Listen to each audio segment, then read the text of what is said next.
Olá, bem-vindos a mais um podcast Ayurveda, Escolha uma Vida Saudável. Vamos continuar com a terapeuta Claudina Saldanha a falar sobre questões do foro psicológico em tempos de pandemia.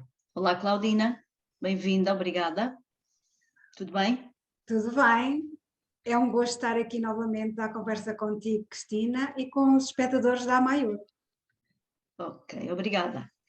Hoje em dia, Claudina, fala-se muito sobre que os intestinos são o segundo cérebro e que influenciam diretamente nas nossas emoções, tais como a ansiedade, o medo. Eu gostaria de saber como é que o Ayurveda olha para toda esta questão. Estudos científicos que foram feitos nos dias de hoje revelam que o sistema digestivo tem o seu próprio sistema nervoso, denominado sistema nervoso entérico. O sistema nervoso entérico é frequentemente chamado de segundo cérebro, porque produz e usa os mesmos neurotransmissores ou mensageiros químicos que o cérebro.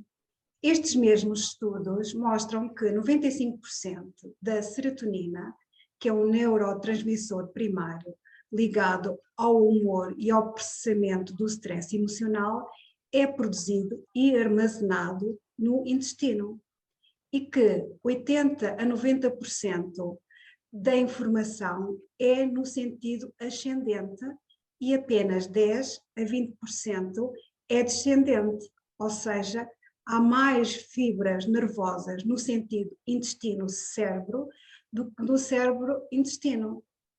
Quando temos que lidar com uma situação emocionalmente estressante, acho que todos nós já passamos por isso. Os neurotransmissores, como a serotonina, são produzidas em grandes quantidades para nos ajudar a lidar com a situação. Mas os canais que transportam a serotonina não conseguem acompanhar o aumento da produção da serotonina e o excesso de serotonina fica preso nos intestinos e é incapaz de nos ajudar a controlar o stress. Embora uma dose certa de serotonina possa ajudar a estabilizar o nosso humor e o nosso stress, estes mesmos cientistas que fizeram esses estudos acreditam que o excesso de serotonina no intestino irrita as membranas mucosas, causando assim condições inflamatórias intestinais, como por exemplo o síndrome do intestino irritável. Nos tratados ayurvédicos escritos há 5.000 anos atrás, sugerem que o sistema nervoso, juntamente com o stress e as emoções, originam-se no intestino. As emoções são transportadas do intestino por canais para o coração e para o cérebro, estimulando respostas emocionais como o amor e a compaixão, baseados no coração, e o medo e a raiva, baseados na mente. Se uma pessoa reage com amor e compaixão ou com raiva e medo, depende de muitos fatores, incluindo as suas experiências e traumas da sua infância, bem como a sua saúde nutricional e digestiva. Para o Ayurveda, a causa de todas as doenças é quando a mente e as emoções obscurecem a experiência do coração. Em outras palavras, começamos a reagir à vida por meio de um filtro de medo e de raiva, em vez do amor e da compaixão.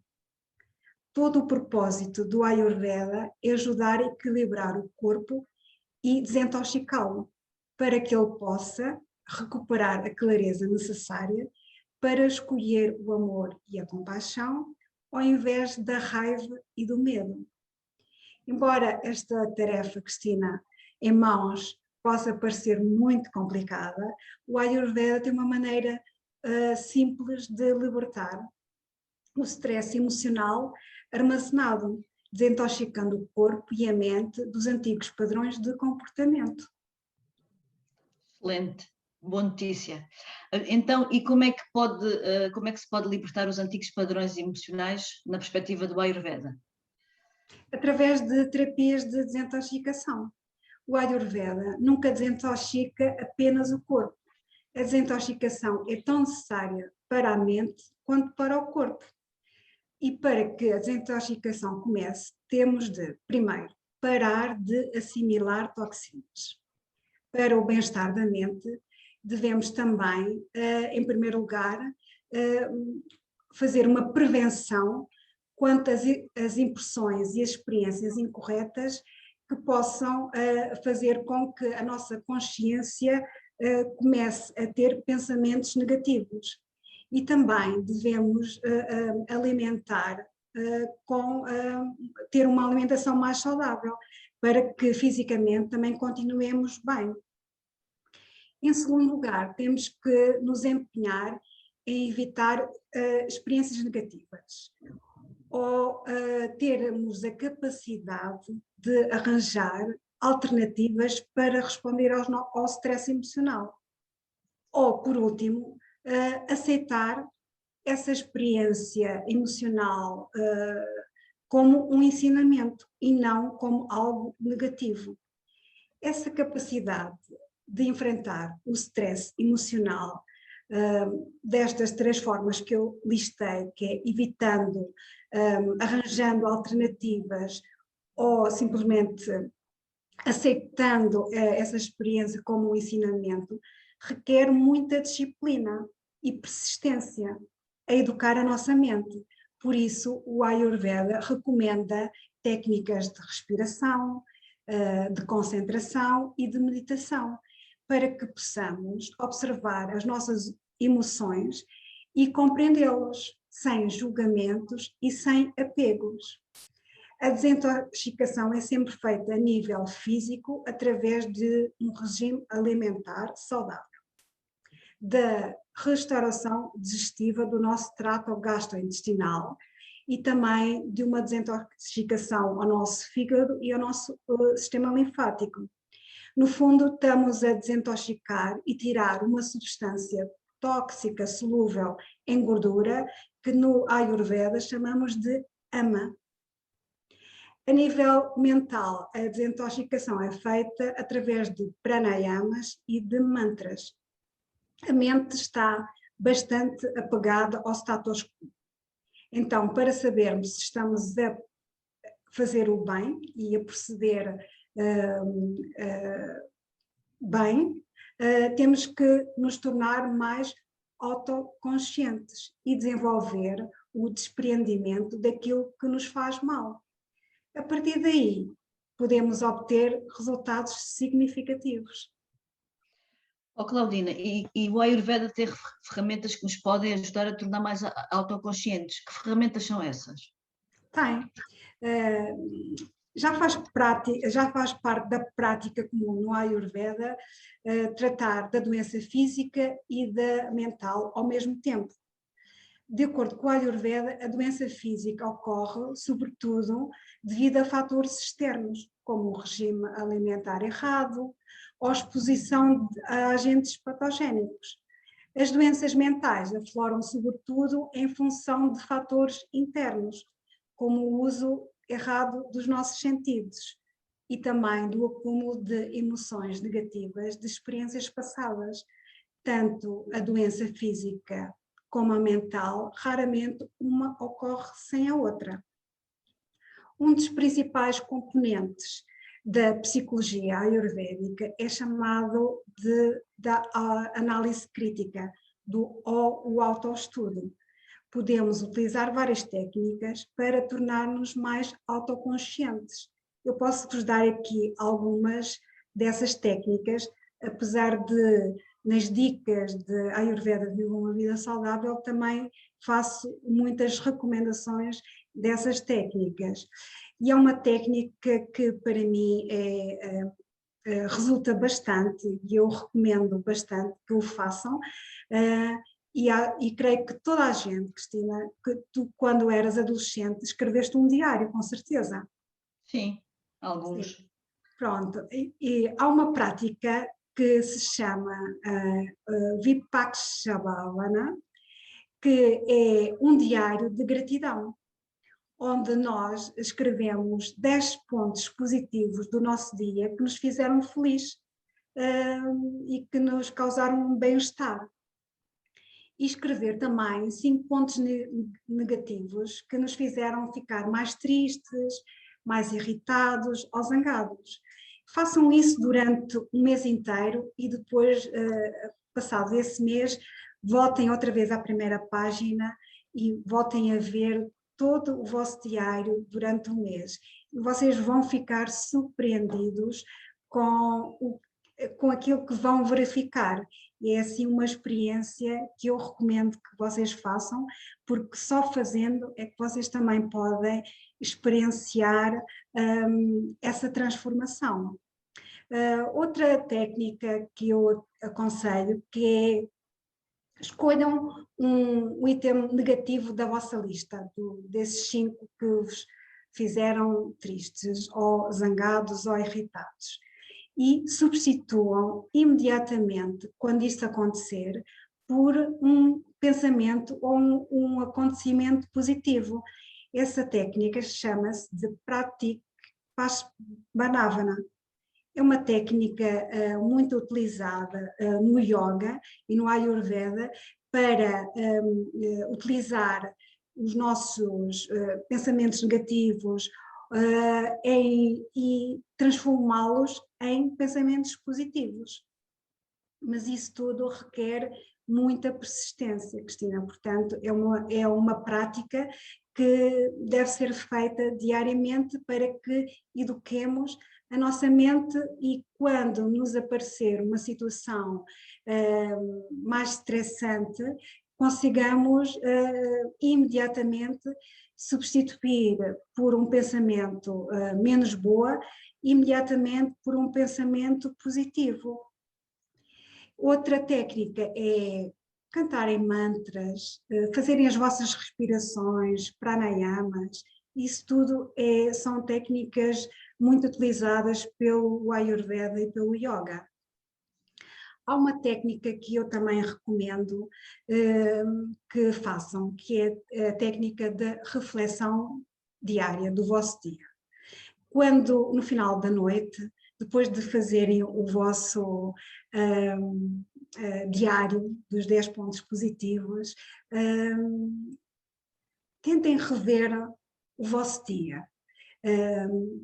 Imaginem que estão num cinema e estão a passar um filme do vosso dia. E vejam o vosso dia desde o princípio da manhã até ao final da noite e vejam detalhe a detalhe, mas sem julgamentos, sem apegos emocionais, não, nada de críticas. Simplesmente sejam um observador. Isto é uma técnica importante porque vai fazer com que vocês fechem as vossas janelas de pensamentos. Nós por dia, para a vossa informação, nós abrimos mais ou menos entre 65.000 a 72.000 janelas de pensamentos. Só que nós esquecemos sempre de fechar essas janelas e por isso é que a nossa mente está sempre ativa, sempre à espera de ser estimulada e nós precisamos de fechar essas janelas e para depois, no dia seguinte, recomeçarmos o nosso dia com a nossa mente completamente limpa, sem pensamentos. Também, outra técnica que eu recomendo bastante é pratiquem a compaixão, o altruísmo, mesmo para as pessoas que já vos magoaram. Vocês vão ver que é um sentimento muito bom. Cristina, não sei se temos tempo, mas eu gostava de contar aqui uma história por causa de uma frase que eu gostaria também partilhar aqui convosco. É uma história muito curta. Todo o tempo do mundo, que tu quiseres. Obrigada. Um rei muito poderoso e muito rico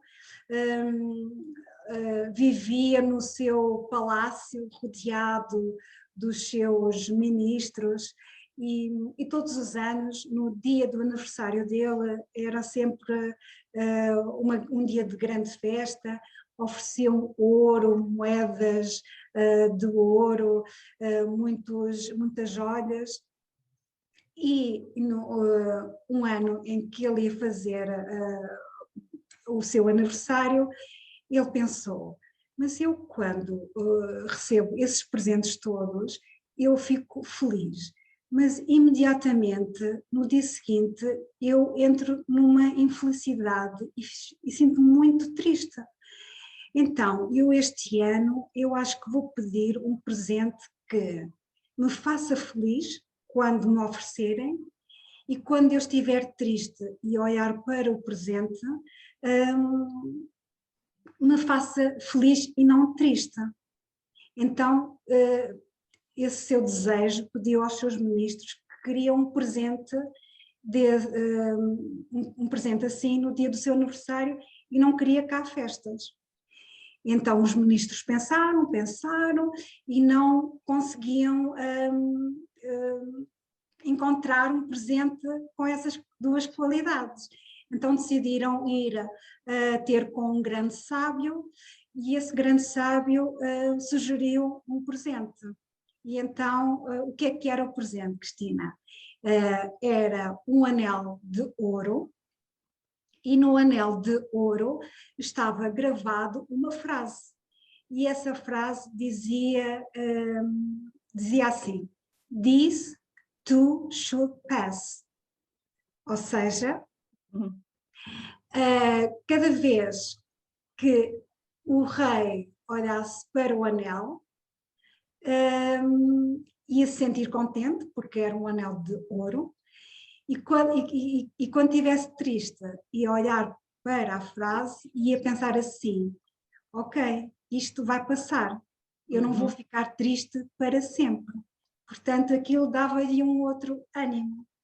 E é isso que também eu gostava de deixar aqui, esta mensagem a todos os espectadores da Maior, que nada é permanente.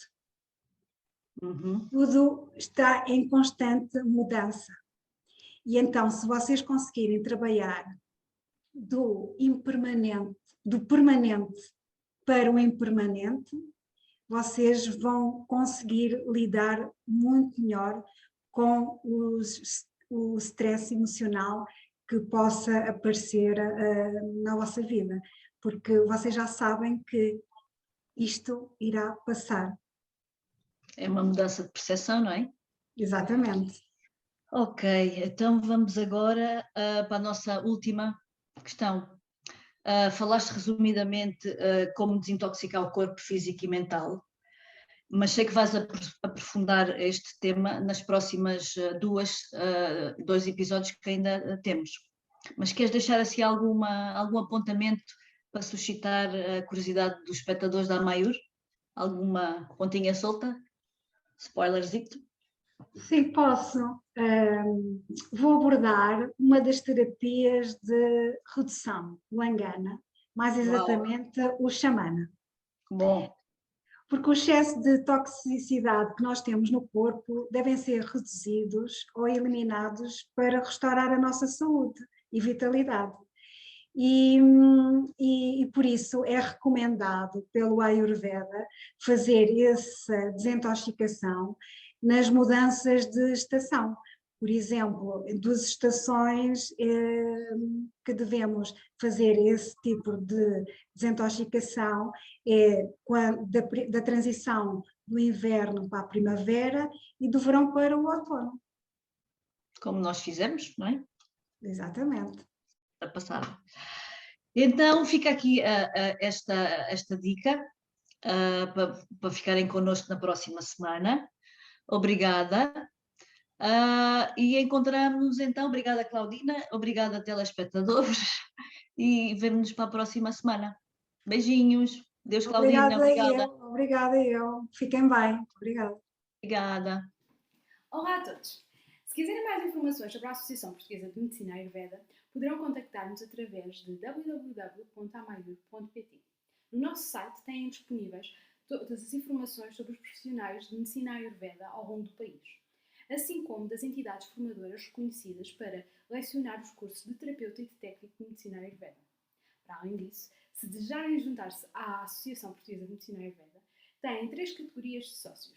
A categoria de sócio profissional, que pretende defender os profissionais da Ayurveda em Portugal, assim como a categoria de formando, que são todos os associados que estão em formação, e a categoria de amigo, para aqueles que gostam do Ayurveda e que querem que ele cresça em Portugal.